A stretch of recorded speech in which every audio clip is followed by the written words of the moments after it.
শীতকালে এই প্রথম বোধহয় এত কুয়াশা পড়েছে। তাও তো আমার ঘুম থেকে উঠতে দেরি হয়ে গেছে। আর সকালে তো পুরো কুয়াশায় একদম চারিদিক অন্ধকার হয়েছিল। যাই হোক, আজকে মোটামুটি ওই ৮টার সময় ঘুম থেকে উঠেছি বাইরে এত কুয়াশা দেখে।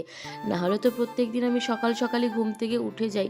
যেহেতু আজকে একটু দেরি করে উঠেছি, তাই কিন্তু সকালের কাজগুলো মোটামুটি মা করেই রেখেছিল। আর আমার তো এই সকালে উঠেই একটাই কাজ, ঘুম থেকে উঠে নিজের বিছানাটা ঠিক করা। আর প্রত্যেক দিন এই কম্বল ভাঁজ করাটা হলো সবথেকে বিরক্তিকর কাজ। তখন মনে হয় যে ইস, গরমকালই ভালো, রোজ রোজ তো এই কম্বল গোটাতে হয় না আমাকে। যাই হোক, কিন্তু সত্যি বলতে আমার শীতকালই বেশি প্রিয়।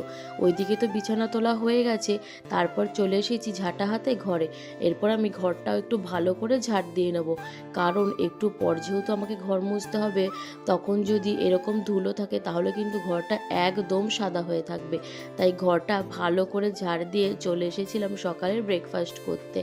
আর যেহেতু কাল রাতে আমি খাইনি, তাই আজ সকালে কিন্তু একদম ভাত খেয়ে নিয়েছি, আলু সেদ্ধ, ফুলকপি আলু ভাজা আর একটা সবজির তরকারি দিয়ে। ইস, তোমরা আবার ভেবো না যে আমি ব্রাশ করিনি, আমি কিন্তু ব্রাশ করেছি, শুধু ভিডিও ক্লিপ নিতে একদমই ভুলে গেছি। যাই হোক, খাওয়া দাওয়া করেই কিন্তু আবারও চলে এসেছি ঘর মুছতে। আর প্রত্যেক দিন ঘর না মুছলে কিন্তু এই যে দেখতে পাচ্ছ কীরকম সাদা সাদা হয়ে আছে, এই রকমই কিন্তু সাদা সাদা হয়ে আছে। তাই কিন্তু আমি চেষ্টা করি প্রত্যেকটা দিনই ঘর মোছার। কিন্তু এখন যেহেতু শীতকাল, এত ধুলো বাইরে, তারপরেও কিন্তু এরকম মাঝে মাঝে সাদা সাদা হয়ে থাকে।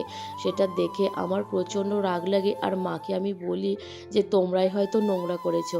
আর আজকের আমার এই ভিডিওটা তোমাদের কীরকম লাগলো একবার কমেন্ট করতে একদমই ভুলবে না। আর তোমরাও আমার মতো রোজ বাড়িতে কি কি কাজ করো সেটা তো জানাতে একদমই ভুলো না। টাটা সবাইকে।